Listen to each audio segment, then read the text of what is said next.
বিশ্ব পরিবেশ দিবস উপলক্ষে চারাগাছ বিতরণ করলে উত্তর দিনাজপুর জেলার চোপড়ার Daspara Nabadisha education and welfare society এবং ইসলামপুরের বুড়িজাগির পাবলিক স্কুল। এদিন ইসলামপুর ব্লকের আগডিমটি অঞ্চলের ভাঙামালি এলাকায় স্থানীয় কচিকাঁচা ছাত্রছাত্রীদেরকে নিয়ে একটি সচেতনতামূলক র্যালির শোভাযাত্রা বের করা হয়।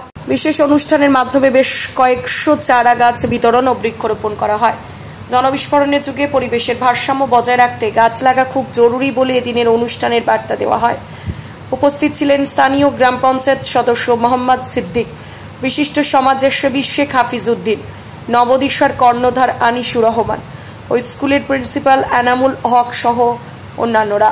একটি বিশেষ সাক্ষাৎকারে এনামুল সাহেব জানান, নবদিশার এনজিও এবং পশ্চিমবঙ্গ সরকারের বন দপ্তরের সহযোগিতায় এদিন প্রায় ৩০০রও বেশি চারাগাছ বিতরণ করা হয়। এরকম মহৎ উদ্যোগকে সাধুবাদ জানিয়েছেন স্থানীয়রা।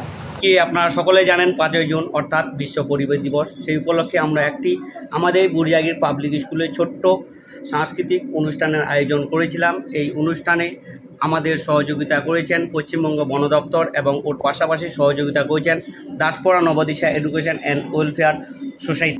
এর পাশাপাশি বলতে গেলে আমরা আমাদের বুড়িজাগির পাবলিক স্কুলের পক্ষ থেকে আজকে প্রায় ৩ থেকে ৪০০ চারাগাছ বিতরণ করেছি।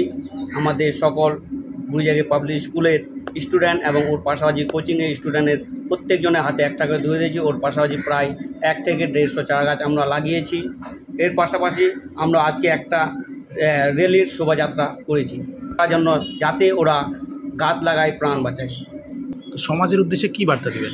আমি সমাজের উদ্দেশ্যে এটাই বার্তা দিতে চাই যে এই জনবিস্ফোরণের দেশে আমাদের গাছ লাগানো ছাড়া কোনো বিকল্প উপায় নাই। অর্থাৎ আমি প্রত্যেকজনকে বলবো, অনুরোধ করব, আপনারা সবাই একটাই করে গাছ লাগান এবং প্রাণ বাঁচান। গাছ লাগান এবং আমাদের পৃথিবীকে সুস্থ করুন।